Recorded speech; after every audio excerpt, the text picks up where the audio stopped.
Good morning, everyone. My name is Zeina Al-Shaib. I'm the Senior Director for Communications here at the Middle East Institute. Thank you for joining today's On the Record briefing session. Today's discussion will focus on Syria's post-sanctions era. Recently, both the United States and Europe lifted sanctions on Syria to support the country's fragile transition. Just last month, Syria's new president, Ahmad al-Sharaa, was actively engaged in shuttle diplomacy, working to deepen ties with Gulf partners and Western nations, including the US. Do these rapid shifts in diplomacy and policy signal a turning point for Syria? Well, we're about to find out because we are joined by Ambassador Robert Ford, the last U.S. ambassador to serve in Syria. He's also a distinguished diplomatic fellow at the Middle East Institute. We're also joined by Charles Lister, senior fellow at MEI, and he's also the head of the Institute's Syria initiative. Thank you both for joining us today. Thank you. Thank you. All right, so before we get started, just a few housekeeping items. As usual, we'll have a Q&A segment during the session. And if you'd like to ask a question, please use the raise hand function in Zoom, and we will call on you. We'll unmute you, and you'll direct your question to one or both of our panelists. You could also write the questions in the Q&A chat box here on Zoom. Let's get started. Ambassador Ford, let's start with you. How do you read these recent diplomatic shifts that we've seen around Syria, especially with the new U.S. envoy visiting Damascus last week? Can you help us make sense of what all of this means? The Trump administration was initially a little hesitant about dealing with Syria, especially at a high level. There were lower level contacts, say at the level of a deputy assistant secretary of state, which is essentially the top of the working level, but no higher level contacts. And in the last month, we've seen that change dramatically. The president's meeting with Ahmad Sharaa is remarkable on many levels. But I think above all, what I understand from it is that the president is sensitive to recommendations from other regional leaders, and in particular, the Saudi Crown Prince and the Turkish president. And so once the president gives an instruction, the bureaucracy does jump into action. I think the changes at the National Security Council probably helped accelerate that. And therefore, in a sense, American policy by the end of May had made gigantic strides on adopting a policy towards Syria, not only in terms of movement on sanctions, but also, just as we've seen in the last several days, changes in the U.S. Force structure and the approach in northeastern Syria. The most dramatic changes really since President Trump was in office in 2019. So a lot is happening on American policy. It's not a complete 180-degree turnaround. The sanctions relief measures are temporary. The Treasury statement from May 23rd indicated that they would decide on future sanctions actions based on Syrian government actions, particularly regarding terrorism and security. But it's compared to where they were, say, in March, and where they are at the end of May, it's a big change. Absolutely. Charles, just to piggyback on what Ambassador Ford has said, initially the Trump administration stance towards Syria and Ahmad al-Sharaa following the fall of Assad was very cautious. There was a clear desire by Trump to keep a distance. And at the time, he even said, I think in December, that this is not our fight. What has changed? Everything. Everything has changed. I think, listen, it's an open secret that the significant majority of the high levels of Trump administration, national security and foreign policy folks, this was not what they wanted to happen. This was certainly not how they ever foresaw things happening. But it goes to show that compared to most conventional US presidential administrations, Trump rules stand.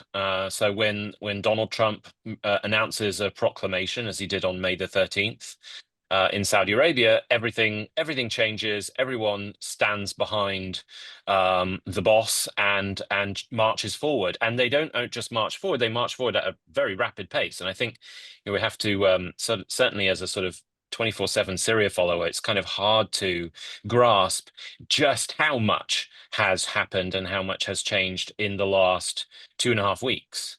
We had the May 13th pronouncement in Saudi Arabia of sanctions being ended, or the cessation of sanctions, as President Trump said. The day after President Trump met Ahmad al-Sharaa, the day after that, Secretary of State Rubio traveled to Turkey and had a trilateral mediated by Turkey with the Syrian foreign minister. A week after that, or roughly a week after that, we had General License 25, General License 25 and the Caesar Act waiver. And then 4 or 5 days after that, Thomas Barak was in Damascus raising the US flag at the embassy and attending a $7 billion memorandum of understanding to rehabilitate and reconstruct Syria's energy infrastructure. So in the space of 2.5 weeks, I mean, I would almost say it's a 180-degree shift, and it's certainly the speed with which it's happened is 100 times faster than would have happened with a more conventional presidency that was or might have been interested in engagement. So that's the sort of first thing to say. I think big picture, we've also seen a shift in US approach, whereby conditions that had been on the table for sanctions lifting and diplomatic engagement have now become expectations. And I think to an extent, to be generous, I suppose, to the president, I think we've seen the calculation being that making all of those conditions red lines before there is any sanctions easing and diplomatic engagement was judged to be non-strategic. Syria didn't have the time, even if it wanted to, which it did, to meet all of those conditions. It didn't have the time to do so, given the extremity of the economic and humanitarian situation. So we've seen a strategic recalculation about sequencing and conditionality. And so expectations is now the word we keep hearing from certain circles, at least, of the administration. And of course, we've also seen the hardest conditions that had been on the table. And one of them announced yesterday, the demand even 3 weeks ago that all foreign fighters in Syria be expelled from Syrian territory has now done a complete 180-degree reversal, with Special Envoy Barak announcing yesterday via Reuters a full US permission, full US green light for the Syrian army to establish an entire division made up of foreign fighters. So even the strictest and hardest conditions to meet have been rolled back in a remarkably flexible and pragmatic manner. And maybe we can come and talk about that a little bit later. And then finally, just on the economic side, we've seen a real rush now whereby the kinds of conversations that had been happening privately away from cameras, theoretical conversations around, if this happens, then maybe we might be able to rebuild a pipeline here or build a gas turbine to generate electricity here, have suddenly become practical, real conversations. And so in the space of about 3 or 4 weeks, we've had over $8 billion of contracts and MOUs signed in Damascus. That is a gigantic amount of money in the context of Syria, a country that just a few weeks ago didn't have $14 million to pay its debts to the World Bank. And so theoretical conversations have suddenly become much more practical. What interests me, sat in Washington, is that there's still lots of people talking about, sanctions are very hard to lift, it takes a very long time, sanctions can be placed back again. But the conversations and the deals and the negotiations happening in the region are 10 miles further forward than those conversations. So we've sort of seen 2 different tracks of reality emerge, which, frankly speaking, reminds me of what was happening back in December when Assad first fell, and the international community was talking still at the very earliest points about a Geneva process and negotiating with Syrians the formation of a transitional government, whereas in the reality was that in Damascus, within 36 hours, they were 10 miles ahead of that conversation, and they'd already put a transitional government in place. So I think we're probably in that same dynamic. And just to conclude, now that the EU has lifted formally all of its sanctions, putting Syria back into the SWIFT system seems to be much more of a realistic scenario. And of course, that needs to happen to facilitate a lot of the conversations and deals and MOUs that are being signed. The IMF has its first assessment team in Damascus now. They arrived yesterday. That's the first assessment by the IMF in Syria for 18 years. And assuming that that goes well, that will open up huge doors for Syria through the IMF. I know the UNDP and the World Bank are engaged in very substantive talks on economic reforms, structural changes within the central bank, within the finance and economic ministries, in order to better facilitate further openings up.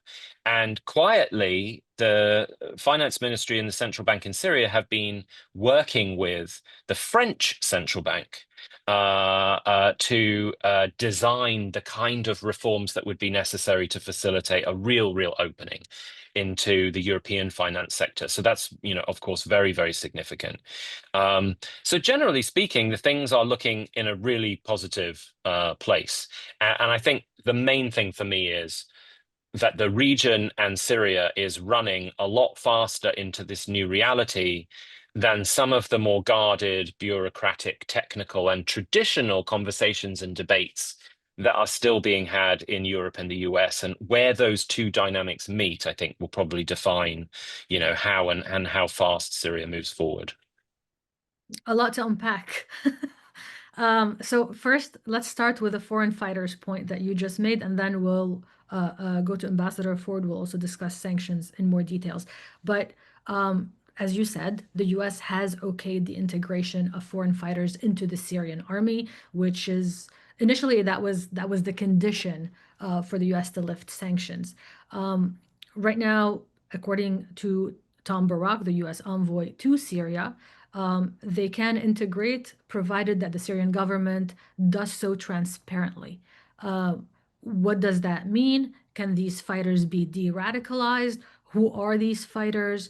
And what does that mean for the Syrian government? Are we looking right now to the world accepting just an Islamist government that will impose their views on the rest of Syria? Well, I don't think we're accepting the latter. And frankly, I don't really think we've seen that either. But as to the former, I think it is the most pragmatic path to deal with an extraordinarily difficult challenge. I mean, what we're looking at is at least 3,000, if not more, foreign fighters predominantly present in northwestern Syria, who for the last 6 to 8 years have basically subjugated themselves to HTS command and authority. All of the foreign fighters in northern Syria who refused to do that were violently expelled by HTS from northwestern Syria several years ago. And so those that are left are the groups who have been willing to submit themselves to Ahmad al-Sharaa in particular and his authority. And so the decision that has apparently now been made is that it is much easier, or it will be much easier to control these individuals and to provide them with constructive opportunities if they are part of the government structure than it would be if they were just expelled and sort of abandoned to their own, unknown futures in northwestern Syria. And I mean, from a security perspective, there was certainly no easy solutions here.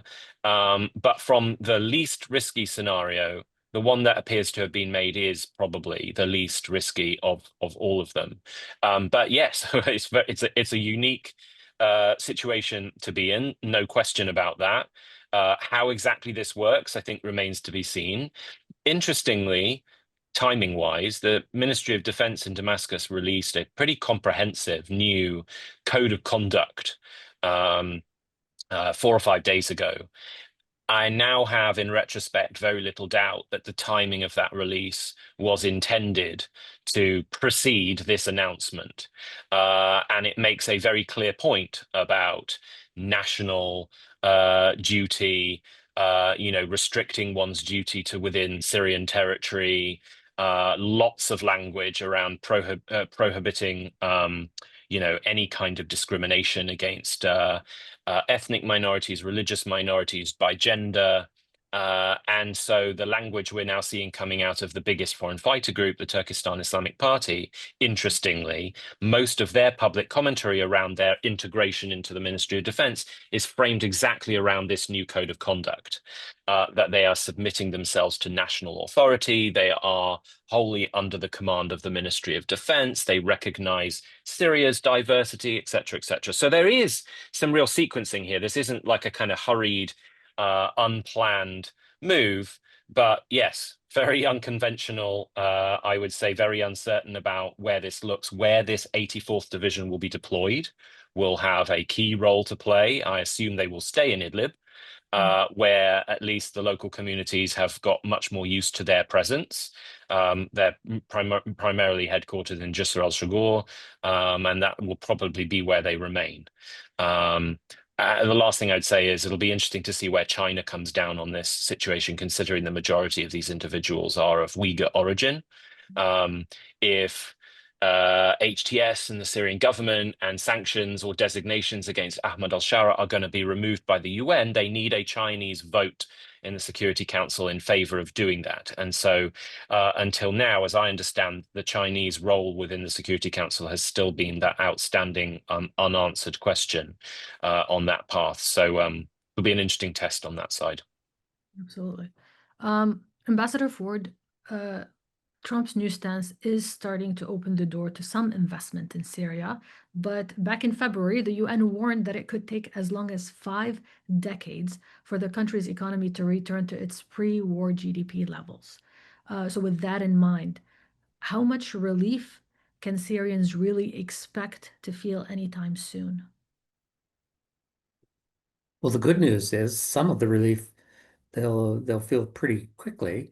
The government is the largest employer in Syria, and the American removal of secondary sanctions or temporary removal under the Caesar law enabled Qatar and Saudi Arabia safely to provide financing for the next 3 months of Syrian civil service salaries, which probably will affect almost every family in Syria, either directly or indirectly. So that's a helpful thing for Ahmad Sharaa as he tries to grapple, he and his government, with reestablishing security and giving people a sense of hope. And I think hope is a really important thing. But, and I emphasize this, longer term investment has a whole different set of calculations, which have things to do with security, perceptions of stability over the medium and longer term, as well as business climate, regulatory environments and approvals and things like that. Syria was not known prior to the beginning of the civil war in 2011. Syria was not known as a business-friendly environment. And so this is something that will have to be tested. I think here they would benefit a great deal from technical advice, particularly from the World Bank, on how to improve their investment climate. But some of those may not be intuitive to the authorities in Syria, and I don't know how quickly they can adapt them. One of the interesting things that we're seeing in Syria is that the government is bringing in a lot of younger, bright, technically oriented people to either work directly in the government or to advise the government. And that, I think, is a very hopeful sign. But changing a business climate does take time. And so I don't think we're going to see enormous investments overnight. The MOU that was signed last week is just that. It's an MOU. It's not an actual investment plan. I don't think anybody bought any land or brought in any equipment. And So this is all going to take step by step by step, which is why the immediate relief for the civil service salaries is so important. And how involved are you expecting American companies to be in this potential future investment process? I think there'll be some interest, particularly from energy companies at the start, probably also from consulting companies that might be interested in working with the Syrian government. The temporary rescission of OFAC and FinCEN controls would enable them to at least get paid. They still will have to, any American company that's actually going to sell goods and services, with the exception of food and medicine, is still going to have to get a license from the Commerce Department's Bureau of Industry and Security. So that could take a little while. When I was in Damascus and we had companies selling airline parts to Syrian Airlines, those licenses took months and months to get in many cases. Now, the Trump administration could tell the Commerce Department expedite. I don't know if they've done that yet. Probably they haven't had a whole lot of new license requests in the last 2 months. So we'll see. The way that when I was the ambassador, the Obama administration looked at doing trade with Syria is probably different from the way the Trump administration looks at doing trade with Syria, or not just with Syria, with a lot of countries. So we'll see. But just as there are issues about bureaucratic response in Syria, there are also issues still, I think, about bureaucratic response in Washington. And will high level, and I emphasize this, high level American policymaker attention remain focused on Syria to push the bureaucracy to move faster? Yes, given the investment uncertainty that you're talking about, given that Syria is not ready, they never really had an investment climate to begin with. So everything is starting to get built from scratch. What's so appealing for Gulf countries? Why is Syria appealing for Gulf countries as an investment a destination? I think Gulf countries are going to look at two areas primarily to start with. Number one will be real estate and real estate development.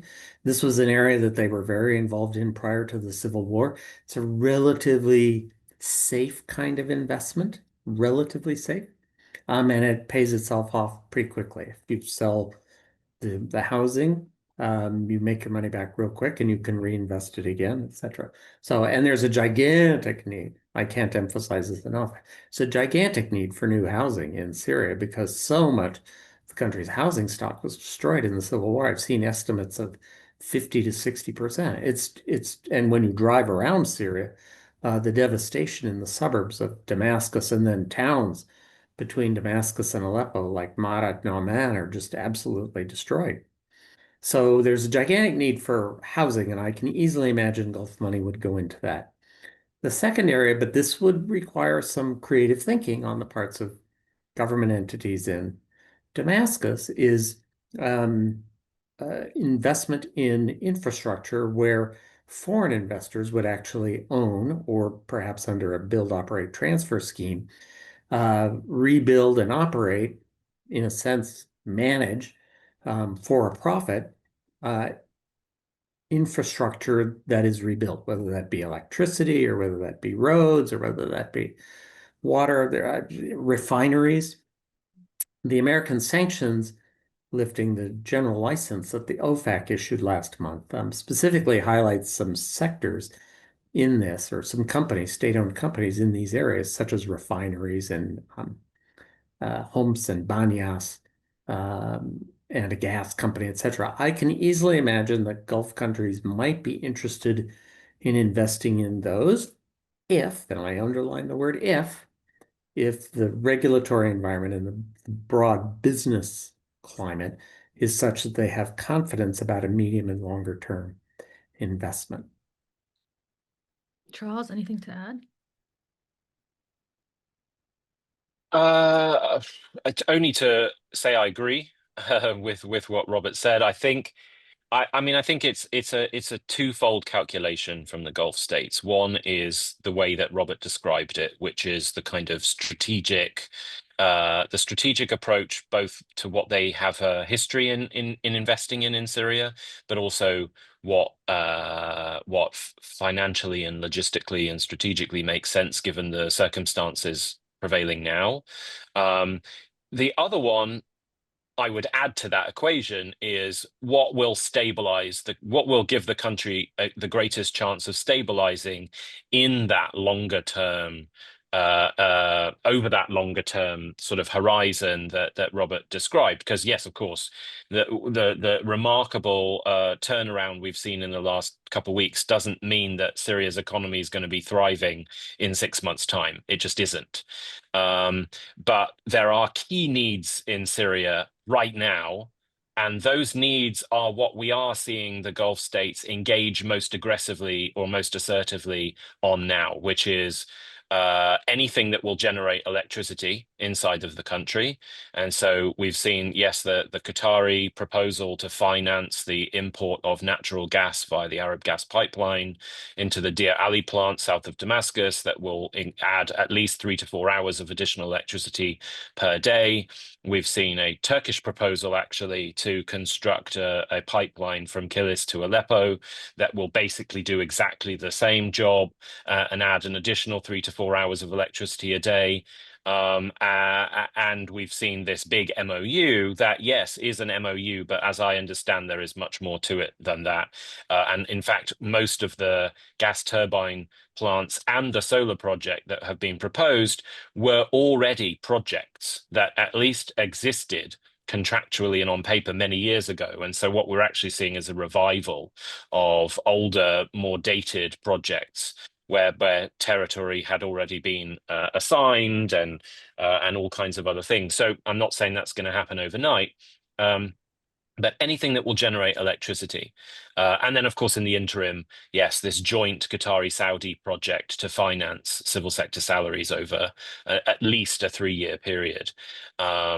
Those appear to be more strategically the priority right now, which is just to make sure that given how long everything is going to take to recover, that Syrians feel some real light at the end of the tunnel. They don't just hear it, but they actually feel it. And that will give Syria and the transitional government more time to sustain that longer, slow burn of recovery. Because ultimately, yes, the fact of the matter is that conditions inside Syria today are worse than they've ever been. And so there really is a very urgent need to make them just a little bit better, even if it's at a snail's pace, in order to continue to buy the patience of the population amidst what will inevitably be a very, very, very long recovery process. Can I add, Zeina, just a couple of quick points? Your question was sort of focused on Gulf investment. What I'm actually more curious about and actually more hopeful about is Syrian investment. The Syrian diaspora includes just remarkably capable people. Before I ever worked on Syria, I used to think of the Lebanese as being the most entrepreneurial and clever of people in the Arab Levant states. And I have to say, I think the Syrians can compete with the Lebanese step for step for step. And so it's easy for me to imagine, for example, that there will be Syrian expatriate groups, whether European or American or in combination, who would be interested in, for example, investing in healthcare facilities. There was already a project on the board of a major Syrian American medical group to build a hospital in Idlib, a teaching hospital. I can imagine that interest in that will not wane. It's easy to imagine that the government would want that. And so if they can create the regulatory environment that enables that investment to go forward, not just in a place up in northwest Syria, but say, for example, in major cities like Aleppo or Damascus or Homs. Easy to imagine healthcare would be a sector where Syrian, both business people and medical people, could come together to create projects. Second area that I'd can easily imagine is going to attract some interest. I know there's at least one mid-size American energy company that is interested in working on the shattered oil fields in north central and eastern Syria. The sanctions measures taken by Washington may facilitate that company going to the next step on its project to actually see how it could be done, an implementation plan. It's not to say they're going to buy stuff tomorrow, but they could at least go forward in an implementation measure, series of steps. And finally, tourism. And I was very struck by a post I saw on social media the other day that the Syrian government has graduated its first class of tourism police. We don't have tourism police in the United States, but I think people can understand the general ideas that people who secure tourist sites and such things. And there's probably an area where I could also imagine Gulf states might be interested in. Gulf states bought and built some of the large tourist hotels in Syria prior to the civil war. And again, those are relatively not risky investments like real estate and can pay back relatively quickly if you have a stable and secure environment enabling tourists to come. God knows there's plenty to see in Syria if it's safe. Just a two-finger on that, just to emphasize the Syrian point, which I think is really, really key. And the government in Damascus has sort of encircled itself on purpose, both by appointing certain people into ministry positions, but also just generally befriending and keeping close the kind of Syrians that Robert was describing. I mean, for talking of tourism, the Minister of Tourism, his entire background is hotel development, construction, and management all across the Middle East, mostly in the Gulf, with major chains, Marriott, Four Seasons, and everything else. I mean, that he was given that position not by coincidence, because he maintains those kinds of relationships. And he's in Doha right now having exactly the conversation Robert just described. New hotel development, new tourism prospects, etc., etc. Walid al-Zubi, multi-billionaire based in the UAE, has been kept close to the transitional government because he's a construction magnate. And he's made news because he was the one who originally proposed building a Trump Tower in Damascus. And I saw him when I was in Damascus, and he has this whole portfolio. As he described it, he wants to rebuild his city, but he also has plans to build universities, schools, and all of the other kind of supporting infrastructure for Syria's next generation. So yeah, I just really wanted to double down on that point of Syrians, who really do have a lot to bring to the equation here. And again, particularly many of them who have those deep business investment and finance ties in the Gulf themselves. Absolutely. All right, I see we have several questions, so let's open the floor to the audience. If you have a question, as I mentioned, you can type them in the Q&A chat box, or you could use the raise hand function. Let's start with Ambassador James Jeffrey. Ambassador, you can unmute yourself. Right there. Hey, Jim, how are you? I'm fine. Look, great job. And my question is, aside from the fear that this thing might collapse, one argument that certainly I made and others made as well was that a failed, weak Syria could open the door for a dramatic reversal of Iran's broad regional defeat over the last year and a half by letting the Iranians, who, as we all know, the Quds Force, are extremely knowledgeable about Syria, extremely interested in getting back in, and thus impacting Israel. Yet, on the other hand, it was the Israelis, including all the way to the Oval, who were pressing for Syria to be kept under al-Sharaa weak and disunited. Could we talk a bit more about the Iranian and Israeli, the two I factors here in the broader regional context? Thank you, Ambassador. Ambassador Ford, can we start with you, and then we'll go to Charles? So just two quick comments, Jim. Number one, it's very hard for me to imagine, almost impossible for me to imagine, that Ahmad Sharaa is going to seek good relations with the Iranian government. And he's a pragmatist, but he's also somebody who genuinely believes that the Sunni communities in the Levant have been oppressed by the Iranians. And so it would be hard for me to overstate his suspicions about Tehran. A weak state, however, that cannot control its borders and that allows smuggling of arms or money or whatever it is through Syria is more to your point. And I can imagine you and I were both in Iraq. We've seen what a weak state unable to control its borders can do or can't do. And I think that is a genuine concern. With respect to Israel, I just have one quick point, which is that after the horrible terrorist attack of October 7th and the national trauma in Israel, quite understandable, my sense is that Israel is looking at the government in Syria not as it is, but as it might be among many scenarios, and is taking a course intended to protect itself against the very worst outcome. The problem with that is sometimes you actually get what you're afraid of getting by the steps you take. And I think there the Israelis do need to be a little careful. So,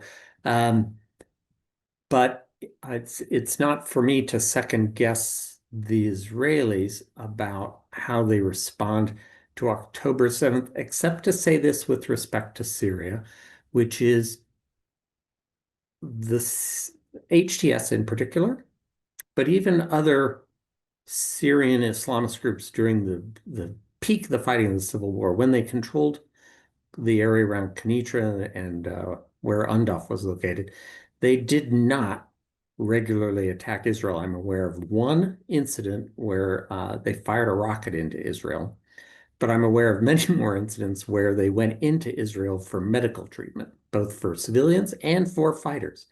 I remember an Israeli doctor told me a story in 2015 of how they were operating on a Syrian fighter who had chest wounds, and they were in Safed, and they ripped open his shirt to like do immediate rushed emergency surgery, and a hand grenade fell out of the guy's jacket.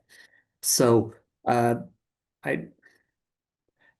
guess I would just say this, that I don't sense that the Syrian people around Sharaa or himself, the fighters, I have never sensed that they thought fighting Israel was something they wanted to do. I mean, even the fighters who were essentially my bodyguards on the trips I made to Syria in 2023 and 2025. I mean, these were the fighters. They were just assigned to be my bodyguards. Never, ever heard any of them say anything about going and fighting Israel. And I think it would be a shame if Israel sort of took actions that made them reconsider that. Really, their attention is focused on reconstruction. The country is just devastated. You have to go there and see it to believe it. It's far beyond anything we saw in Iraq. Charles? Yeah, just to say again that I agree very much with what Robert has said, but I'll sort of add to it, and maybe I'll be even more blunt. There are only two countries in the world right now who are seemingly pursuing a policy of preferring a weak Syria and perhaps actually seeking to create a weak Syria, and that's Israel and Iran. There's a certain irony, of course, to that, because realizing that scenario would be a gift to Iran and not necessarily much of a boon for Israel. So there is a sort of, I think the way that Robert described it is right. I think Israel perceives itself to be preemptively seeking to neutralize a future threat. But in reality, they are conducting the kind of actions that risk creating a self-fulfilling prophecy. And it's a self-fulfilling prophecy that no one in Syria wants. today.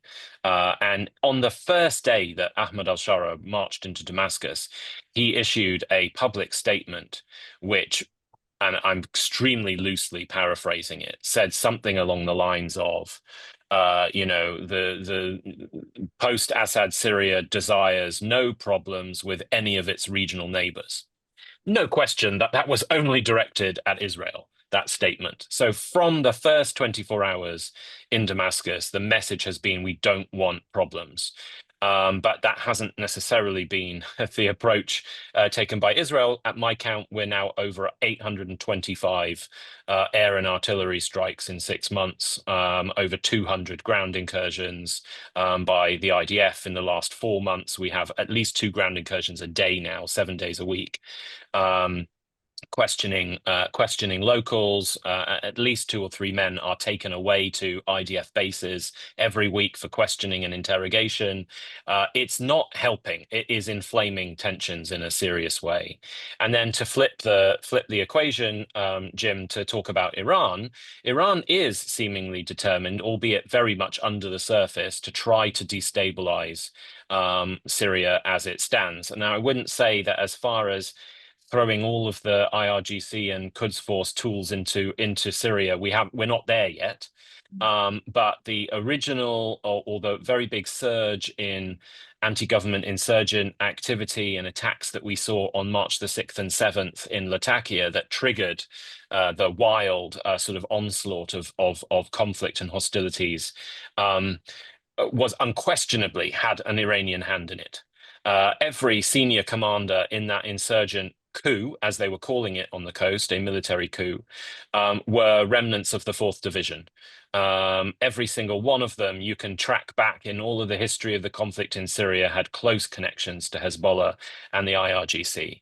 I can't remember if I've said this on one of these MEI briefings before, but that night when everything kicked off in Latakia, I heard from a contact in the General Security Service that they had been tipped off by an Alawite to raid a farm compound outside Jableh on the coast. And in there, they found huge color satellite map, brand new winter terrain.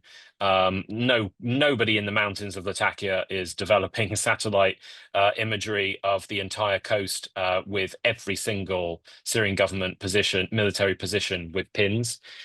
2 wooden crates of wrapped US dollar bills, long-range comms equipment. No question there was an Iranian hand in what happened in March. And then fast forward to May, 2 months later, a really worrying sign, which got basically no media attention, was a shipment of 1,000 absolutely identical machine-made EFP IEDs were seized in Latakia. 1,000 of them, 20 per crate, wrapped, identical. Professionally manufactured IEDs. Nobody's doing that in the mountains of Latakia either. They came from somewhere. And so there is clearly under the surface an attempt to try to destabilize and to use these remnants of the 4th Division on the coast to do it. Until now, the government and its security forces appear to have done as good of a job as possible at putting that down, but it is persistent. And so, yeah, just to highlight those 2 eyes, as you described them, are both seemingly still pointing in the same direction, but overwhelmingly that would appear to benefit the Iranians far more than the Israelis. Just to build on that, just a quick question. Would you say that the Trump administration's rapprochement with Damascus complicates Israel's military strategy? I mean, it has the strikes have slowed down significantly, right? Yeah, I mean, if that question was to me, yes, unquestionably they've slowed down. I chart all of these out in my Substack Syria Weekly, but they have precipitously declined since about 4 or 5 days before Trump went to the Middle East. And so clearly somehow the Israelis were either tipped off or they picked up on chatter that Trump had these plans and everything changed quite dramatically. So air and artillery strikes almost stopped. But the ground incursions have continued at exactly the same pace. And that at a local level is actually what's inflaming tensions a lot more than airstrikes on arms caches left over from the regime. So it's actually, yeah, the territorial issue around the Golan in both Quneitra and Deraa, and these continual ground incursions and detention of local men, that's the thing that's inflaming tensions in the more worrying direction. All right, let's go now to Lieutenant General Michael Nagata. You can unmute yourself. Thank you. Great to see you both. Although as I've been listening to you, I'm having a series of Syria flashbacks here.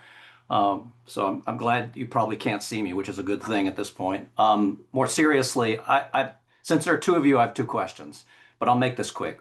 Do you expect the Syrian government will have the strength and skill necessary to get all the myriad of competing factions inside of Syria to be reasonably useful, reasonably effective participants in absorbing what is clearly a set of new opportunities? But an opportunity is only as good as your ability to seize it. So that's my first question. Do they have the strength to do it? And then finally, two external actors that you've mentioned in passing, but I'd like to get a little bit more from you on. What do you expect from Russia and what do you expect from Turkey?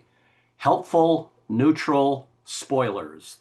Those are the three choices in my mind. Thanks. Thank you. Ambassador Ford, can we start with you?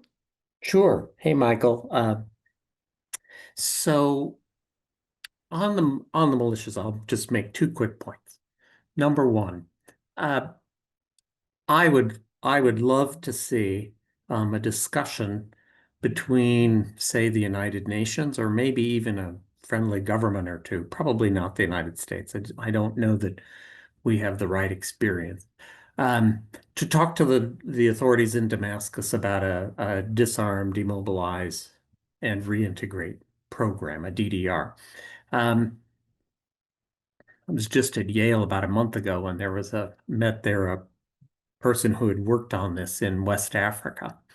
And people with her kind of on-the-ground experience who could share some lessons, I think, would be really useful.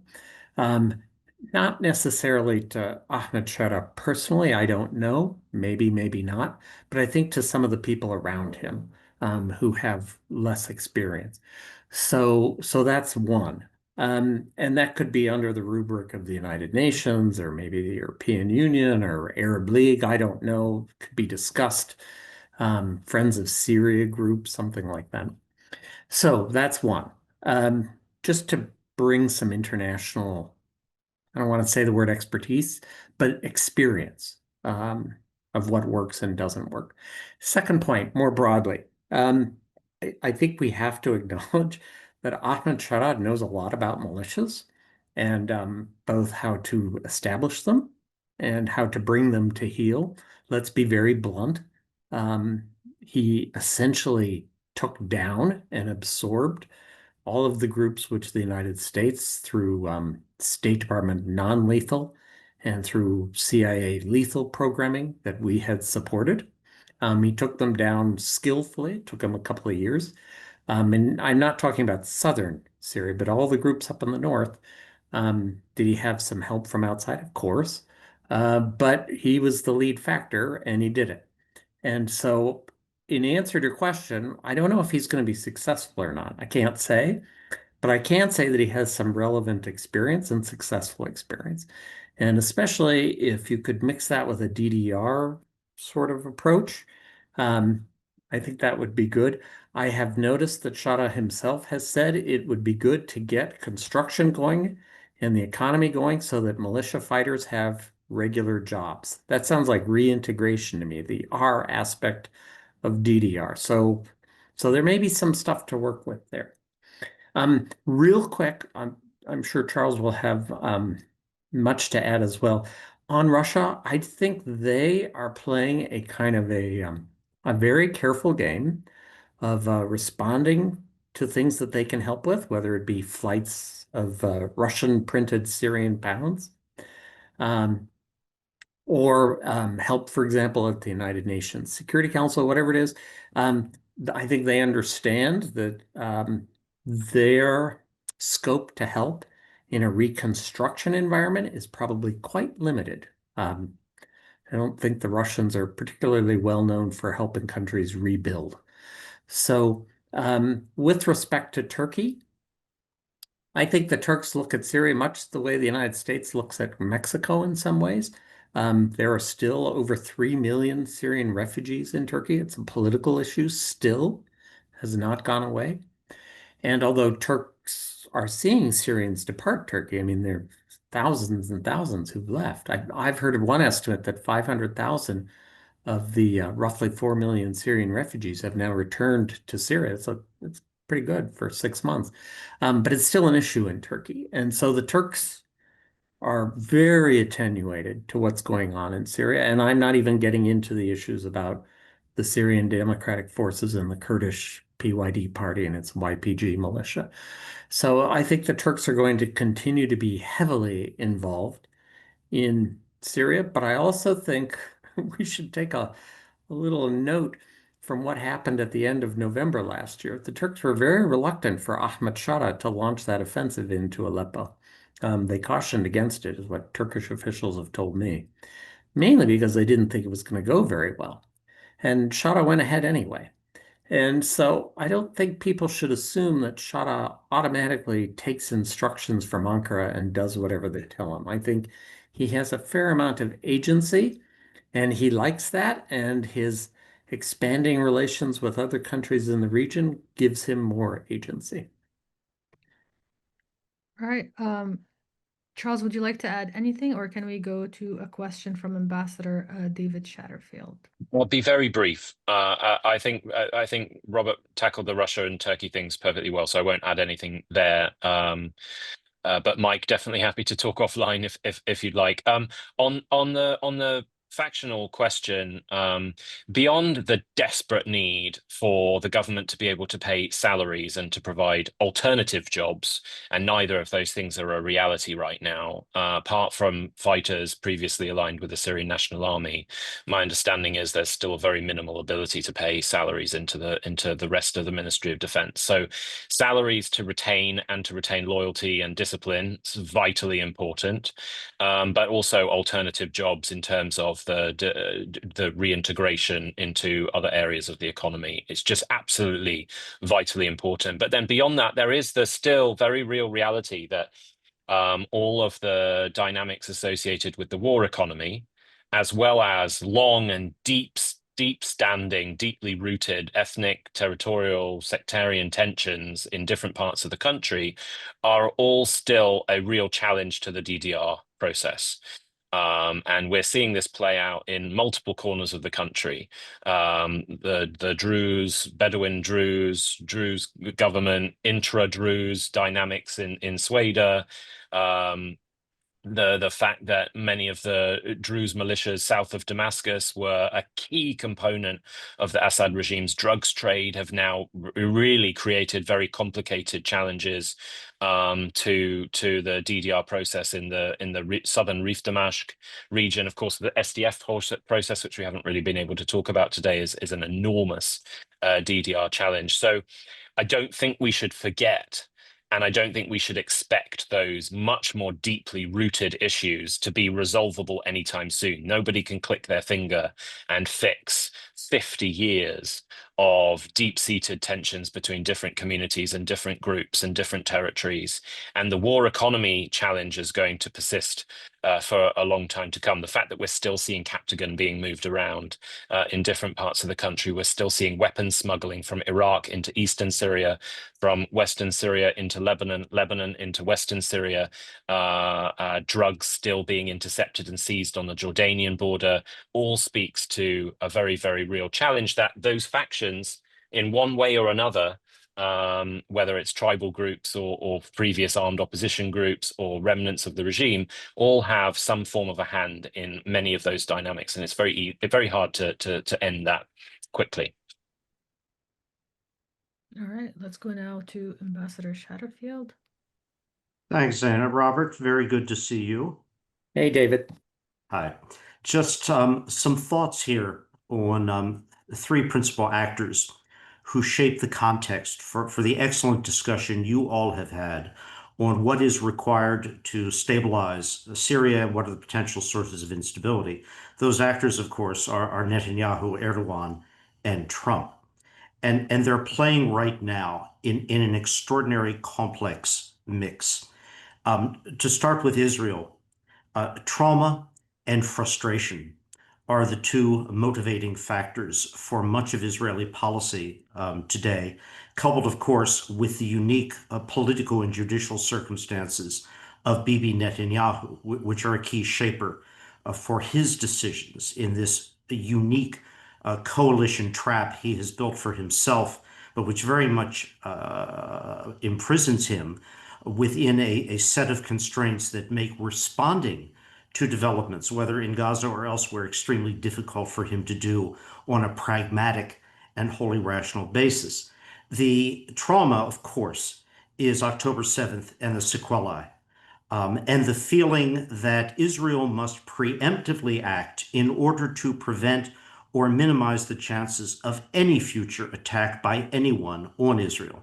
Now, the fear of such an attack isn't new. All of you know this. But the ability of Israel to act as it would describe it preemptively now has a scope which is unparalleled in Israel's state history.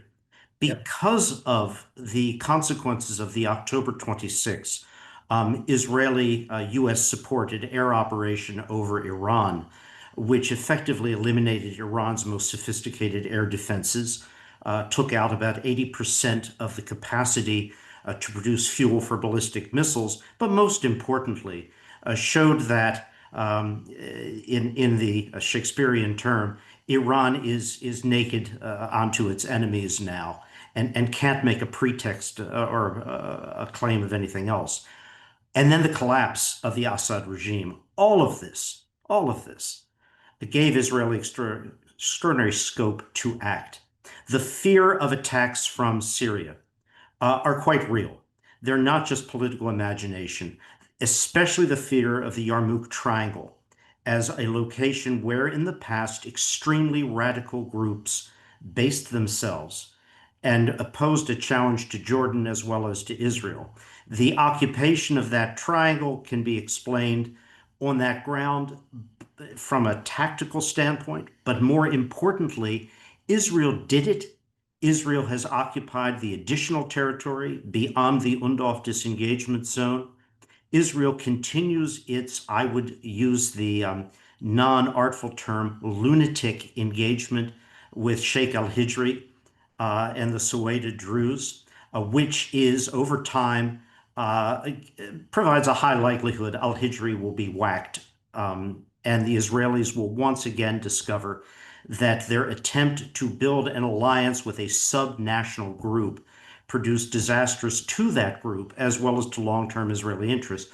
All of this is driven by this sense that we must prevent, by posturing, by positioning, by alliance building, any future attempt by anyone to attack us. The anyone who attacks us doesn't extend solely to potential jihadists or other groups in Syria. It extends to the Turks. The strikes on T4 and other air bases to preempt Turkish moves. In a geopolitical sense, you could say Israel doesn't want to see Turkey establishing a dominant military position. That's something that we all could discuss, but it is coarser than that. Turkey's a threat. Everyone's a threat. Everything is a threat. Egypt is a threat. Egypt is constructing excavations preliminary to buildings to place missiles in the Sinai. I'm giving you a piece of the narrative. Everyone is a threat, except for the Gulf states, except for Saudi Arabia, except for the UAE, who are not threats at all, because they see in the Israeli interpretation the same challenges that Israel does. That's Bibi's view and frustration. Frustration that Gaza continues, that Hamas is not defeated, that Hamas remains vigorous, that international pressure is building, domestic pressure is building, frustration at the United States, that Donald Trump is pivoting visibly, vocally away from the previous assumptions that governed U.S.-Israeli strategic relations. This couldn't be clearer. The summons to the White House, the 90 minutes in the Oval being lectured, although the lecture was to the cameras, not to Bibi, about don't launch an attack on Iran to sucker the U.S. in to a military action. We're trying diplomacy. This is frustrating in the extreme. The flip-flops on no enrichment, kind of enrichment, sort of enrichment, a coalition that will enrich. All of this worries the Israelis greatly because they've never encountered a United States president like this, not in their modern history. They don't know where he's going, but they're worried. On Iran, they do know where he's going on Syria, and it's pragmatism. It's pragmatism in the Northeast. By mid-December, we will be down to one base only, very close to the Turkish-Syrian border. All of the positions along the Euphrates will be gone, and in the string that leads up to the 1LZ up there, the number of forces will be minimal. The handwriting is on the wall for the SDF, which is strike your deal now while the circumstances are more advantageous to you, because the U.S. isn't going to be there as your battle buddies. Rhetoric aside, that's what the next months are going to bring. And although Jim will assert we never said it, transactional, tactical, and temporary are all of them now coming home. It is temporary, real temporary. It's super transactional, and it is less and less even tactical. We're on our way out the door. Turkey is on its way in, even further than before. And for Donald Trump, that's okay, because it's not our fight anyway. Let those who have an interest in the issue work out the details of all of this. That's good for Sharaa and it's good for Syria because it gives a chance. Maybe it doesn't work. Maybe it all screws up. But the U.S. tried by lifting the sanctions and taking other steps to give Sharaa a chance. So you got a complex mix here, which is very, very different from anything we have seen in prior decades. There's a chance for Syria in all of this. I don't believe Israel has the ability to completely disrupt this. They can complicate it. They can provide an incentivization for radical actions in the South, but they're not decisive players anymore, and they know it. Turkey is a decisive player and feels correctly they've got Trump with them on all of this. And the U.S. is decisive in what we're not doing, as opposed to what we are. And maybe that's the best possible thing for the people of Syria and its future, given the disasters of our engagement in the past. Final note, personnel changes. Watch closely at what remains of the National Security Council in terms of who is doing Middle East policy, because the neocon, the micro nation builders, the sanctioneers are in a very diminished position. And that is a reflection in practical terms of where Donald Trump is going. Thank you, Ambassador. Before we comment, I just do want to squeeze in one. I know we're running out of time, but I do want to squeeze in one question from Anas Jude. He has been very patiently waiting for us to answer it. Anas says, there is an observable mismatch between the tactical U.S. recognition of stability on the ground and the absence of structural reforms in security, justice, and governance. Is the West lowering the bar for what it considers a viable transition in Syria, and what are the long-term risks of doing so? Charles, can we start with you? Gosh, some big questions and things to reflect on. On the latter, I would just say probably in the interim, the bar has been lowered.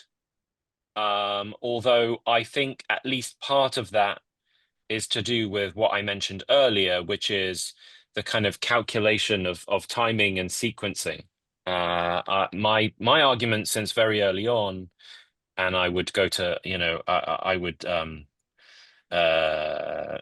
Anas and I have had our own conversations around this ourselves, but my calculation all along was that it was going to take, if it happens, it was going to take a long time for this transitional government to widen and broaden, and it had no chance of happening unless the economy was given breathing space to begin to recover. And so I would still stand by that. I think it is going to be a messy transition. It is going to be chaotic. It's certainly going to be very imperfect. But the best chance we have of seeing it become more like what we want it to be is giving the country the space and the time to rebuild itself gradually and over time. That remains my optimistic calculation. On some of those other issues that Ambassador Satterfield raised, I don't want to go sort of too deep into any of it, other than perhaps just to reiterate that I think how he described the Israeli situation calculation is, I think, entirely right.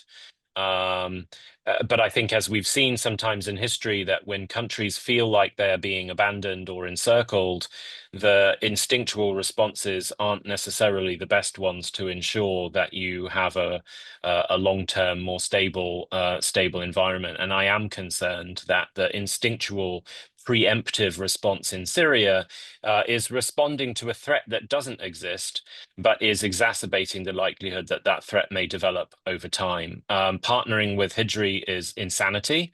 He is a minority actor, and increasingly a minority actor in Sweden now. And it hasn't done Hijri any favors, and it hasn't done Israel any favors. The Yarmouk issue, I mean, yes, there were extremists based in the Yarmouk Triangle, but they never once attacked Israel.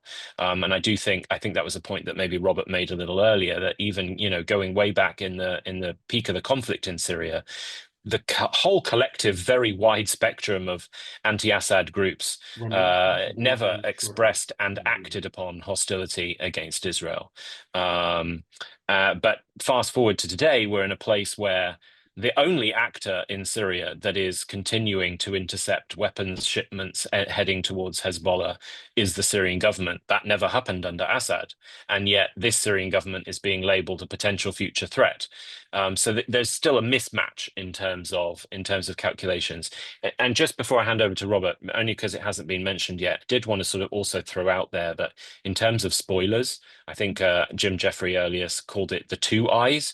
I would add a third eye, which is ISIS. ISIS took some big dents, but through the fall of Assad. But at least as I've been charting out their operations in Syria over the last 6 months, they're only heading back upwards again. And in the last few weeks, we've seen them focus squarely, rhetorically, against the new government for the first time, launching new attacks in Sweden, first time since 2018. First car bomb in Syria in 2 years. A major intensification of IED use in multiple different parts of the country, resumption of ISIS attacks against government forces in Idlib. ISIS, I think now, and of course they wrote an editorial about this right after the Donald Trump meeting, ISIS is now squarely, I think, focused not just on continuing to exploit its ability to attack the SDF for all of the obvious reasons, but now very much looking to replicate what they did in Iraq all those years back, which is to undermine confidence in the central fledgling host government, and to chip away at that and look to recruit. And I do think that still remains a very real danger as US troops draw down. I do want to mention that ISIS clearly follows your work, Charles, very closely, as you were mentioned in their editorial. All right, let's go to Ambassador Ford. Any concluding thoughts before we wrap up? Well, the first thing I'd like to say is, Zeina, there's a lot of interest in this, and we haven't been able really to talk much about Turkey, and we have on with us today, I see him in the list of people attending, Umar Özkilecek, and he's one of the best analysts of Turkish policy on Syria. And so my suggestion to you is schedule another one of these briefings and and get Omer up here and make me sit down and shut up.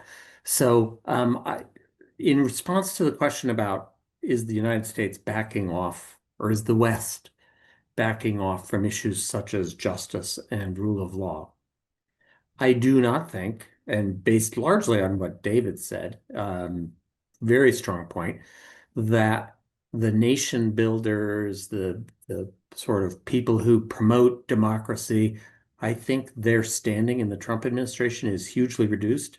Trump's remarks in Riyadh last month could not have been clearer, I thought. I don't know about you, David, but I thought it was almost directed at people like you and me and Jim. So there may be other organizations, there may be other governments that step up. We have Stephen Rapp on the panel, or not on the panel, but he's in the audience today too, who's done just fantastic work on accountability. And so there are other sources that could provide help to the Syrian government if it wants it. In the area of justice and rule of law. And I hope the government moves in that direction, but I doubt very much that you're going to see the Trump administration take the lead in those kinds of areas. Maybe I'm wrong, but the president's remarks, I thought, in Riyadh were pretty clear. They were, Robert. I agree with you completely. Yeah. So I'm going to stop there, Zeina, and I just would strongly urge you to schedule another briefing and get some other people up here. We have a great audience today. I agree. There's a lot that we did not get to. Unfortunately, we have reached the end of today's webinar. Thank you for the audience for attending and for the great questions. And a huge thank you to our speakers, Ambassador Robert Ford and Charles Lister, for their time and valuable insight. We hope you found today's session informative and engaging. See you next time. Thanks, everyone. Thank you all.